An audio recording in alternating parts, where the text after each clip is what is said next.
కాకినాడ జిల్లా తీర ప్రాంత ప్రకృతి అందాలతో ప్రసిద్ధి. గోదావరి డెల్టా ప్రభావం ఈ ప్రాంతంలో కనిపిస్తుంది. తీరాలు, కాలువలు ఈ సముద్రపు ప్రత్యేక ఆకర్షణ.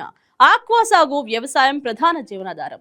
నదీ సముద్రం కలిసిన ప్రకృతి కాకినాడ ప్రత్యేకత. మరి కాకినాడ జిల్లాలో ఎటువంటి అప్డేట్స్ ఉన్నాయో తెలుసుకుందాం. అసలు సంబరాలు అదర్స్.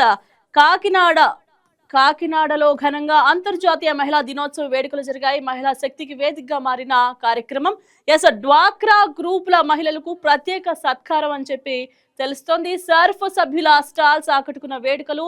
జిల్లా నలుమూలల నుంచి భారీగా మహిళలు పాల్గొనడం జరిగింది. అలాగే ప్రజాప్రతినిధులు, ఉన్నతాధికారులు హాజరయ్యారు. మరి ఇదే అంశం గురించి Kakinada special correspondent Nanaji phone in live సిద్ధంగా ఉన్నారు. Nanaji, good morning. చెప్పండి, కాకినాడ జిల్లాలో మహిళా దినోత్సవం వేడుకలు ఎలా జరిగాయి? Good morning Indraja. కాకినాడలో చూసుకుంటే కనుక అంతర్జాతీయ మహిళా దినోత్సవ వేడుకలు మాత్రం అంగరంగ వైభవంగా జరిగాయని మనం చెప్పుకోవచ్చు. ఎందుకంటే దాదాపు 1500 ఉన్నటువంటి సిట్టింగ్ ఉన్నటువంటి ఒక గ్యాలరీ మొత్తం అంతా కూడా కంప్లీట్ అయిపోయి అదనంగా బయట కూడా నిలబడ్డారు. ఇంత పెద్ద ఎత్తున జరిగిందని మనం చెప్పుకోవచ్చు. జిల్లా నలుమూల నుంచి కూడా చాలా వరకు అందరూ కూడా మహిళలు వచ్చారు. అయితే దీనిలో ప్రముఖంగా ఏదైతే సర్ఫ్ డిఆర్డిఏ ఉన్నదో, డిఆర్డిఏ సంబంధించిన సర్ఫ్ కానీ మెప్మా కానీ ఉన్నదో, దీనికి సంబంధించిన మహిళలు ఎక్కువ మంది ఉంటారు కాబట్టి అంతమంది గ్యాదర్ అయ్యారని మనం చెప్పుకోవచ్చు.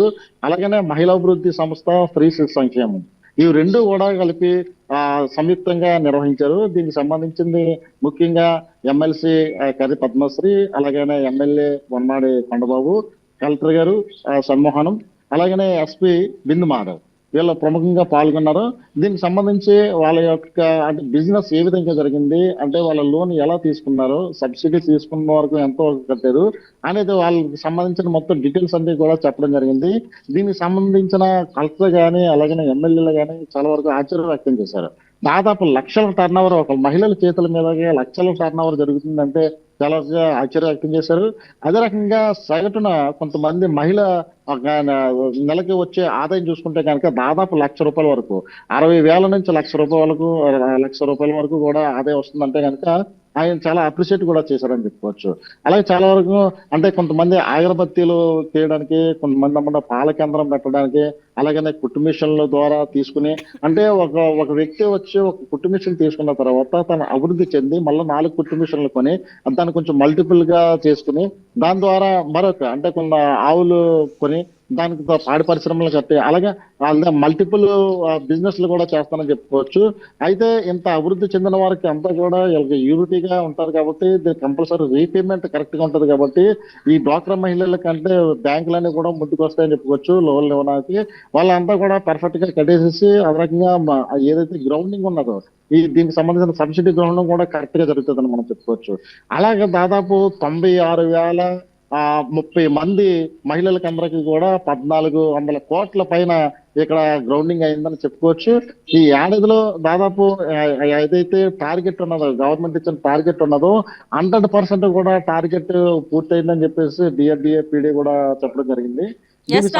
మహిళా సాధికారతకు అధికారులు ఎలాంటి చర్యలు తీసుకుంటున్నారు? మహిళా సాధికారులకు ఎలాంటి అంటే కొత్తగా ఏదైతే ఇప్పుడు ఫిషరీస్ ఉన్నాయో, ఫిషరీస్ సంబంధించి కొన్ని ఒక ఆక్వా రంగంలో కూడా మహిళలు ఎంత అయితే బాగుంటుందని చెప్పేసి ఏదైనా ఒక వ్యవసాయ కేంద్రంగా ఉన్నదో, ఏదైతే కూరగాయలు పండించుకుంటారో మెట్ట ప్రాంతాల్లో కూరగాయలు పండించుకునే వారి దగ్గర కూడా ఒక ఆక్వా రంగం కూడా డెవలప్ చేసే కొత్త టెక్నాలజీ కూడా వచ్చిందని చెప్పుకోవచ్చు. ఎందుకంటే ఈ ఆక్వా రంగం సంబంధించిన ఒక చెరువు లాంటిది, పాండ్ లాంటిది ఏర్పాటు చేసుకుని దానికి సంబంధించిన పిల్లలు అందులో పెంచితే కనుక అది ఏదైతే వేస్ట్ వాటర్ ఉంటుందో ఆ వేస్ట్ వాటర్ అంతా కూడా ఈ కూరగాయలకు వెళ్ళి పంటలు పండేదానికి ఉపయోగించు కనుక అది ఎరువులాగా ఉపయోగపడుతుంది అనే ఉద్దేశం. అంటే ఒక విధంగా అంటే ఏ వేస్ట్ కూడా పోకుండా దీనికి సంబంధించిన అక్కడికే రీసైక్లింగ్ చేసే విధంగా కొత్తగా ప్రాజెక్టు తీసుకొస్తున్నారని చెప్పొచ్చు. అయితే నిన్నకు సంబంధించిన కూడా ఇంట్రడ్యూస్ కూడా చేశారు. అయితే వివిధ జిల్లాల్లో ఉన్నటువంటి ఈ ప్రాజెక్టు నిన్న కలెక్టర్ గారికి స్వయంగా చెప్పడం జరిగింది. దానికి సంబంధించిన నిపుణులు కూడా వచ్చి అయితే దానికి సంబంధించి చాలా వరకు కూడా ఇంట్రెస్ట్ ఉన్న వాళ్ళు కూడా దానికి ఒకవేళ అప్లై చేసుకుంటే కనుక అంటే ఈ యొక్క ఆక్వా రంగానికి కూడా మహిళలు ఎంటర్ అవుతారో మనం చెప్పుకోవచ్చు. అదే రకంగా దానికి సంబంధించింది అంటే ఏదైతే సముద్రపు జలాల దగ్గర సముద్రపు సంబంధించిన జిల్లాలో డ్వాక్రా గ్రూప్ల మహిళల్లో ఎలాంటి ఆర్థిక స్వావలంబన తీసుకొచ్చారు? ఖచ్చితంగా అని మనం చెప్పుకోవచ్చు. ఎందుకంటే ఒకప్పుడు డ్వాక్రా మహిళలు అంటే ఎవరికి తెలిసేది కాదు. ఈ రోజు డ్వాక్రా మహిళలు అంటే దీనికి సోషల్ మీడియాని కూడా విపరీతంగా వాడుకుంటున్నారని చెప్పుకోవచ్చు. ఎందుకంటే ఒక యూనిట్ పెట్టుకున్న తర్వాత ఆ యూనిట్ లో వచ్చేటువంటి మొత్తం ఆ ప్రొడక్ట్ అంతా కూడా దాన్ని సోషల్ మీడియాలో అభివృద్ధి చెందుతున్నారు. అదే రకంగా దాన్ని ఒక మార్కెటింగ్ గా ఉపయోగించుకొని చాలా వరకు డ్రై ఫ్రూట్స్ దానికి సంబంధించింది కానీ, అదే రకంగా ఏదైతే ఈ పశువులు పాడి పరిశ్రమలో ఉన్నదో దాని రంగంలో కానీ, అలాగే ఇప్పుడు మత్స్యకారకు సంబంధించింది కానీ, అలాగే డ్రై ఫిష్ కూడా ఏదైతే చేపలు అంటే సముద్రంలో పక్కనే ఉన్నది కాబట్టి కాకినాడ ఏదైతే ఫిష్ ఉన్నదో డ్రై ఫిష్ పెట్టుకోవడానికి కూడా ఈ డ్వాక్రా సంఘాలు కూడా కొంచెం ముందుకు వచ్చాయని మనం చెప్పుకోవచ్చు.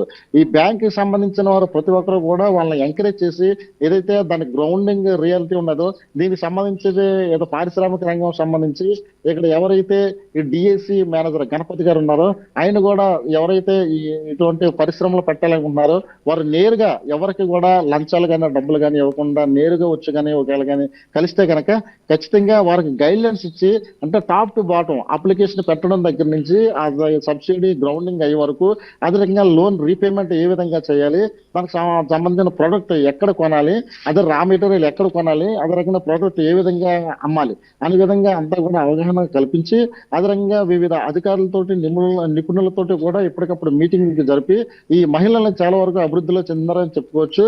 అదే రకంగా ఇక్కడ ఉన్నటువంటి అధికారులందరూ కూడా కలెక్టర్ గారి పర్యవేక్షణలో పక్కగా ప్రణాళికగా ఏదైతే దానికి రీచ్ అవ్వాలో అంటే ఎటువంటి ఏదైతే అప్పు తీసుకున్నారో ఎటువంటి కూడా దారి మళ్ళకుండా ఖచ్చితంగా దాన్ని ఏదైతే ఆ బిజినెస్ కి సంబంధించిన అభివృద్ధి అయ్యేలాగా అధికారులు కూడా చూస్తున్నారని మనం చెప్పుకోవచ్చు. నానాజీ, జిల్లా స్థాయిలో అధికారులు ఈ కార్యక్రమంపై ఎలాగా స్పందించారు? జిల్లా స్థాయి అధికారులకు దీనికి సంబంధించి అంటే కొంతమంది చేసిన ఆ వ్యాపార విధానం చూస్తే కనుక ఆ కలెక్టర్ గారే ఆశ్చర్యపోయారని చెప్పుకోవచ్చు.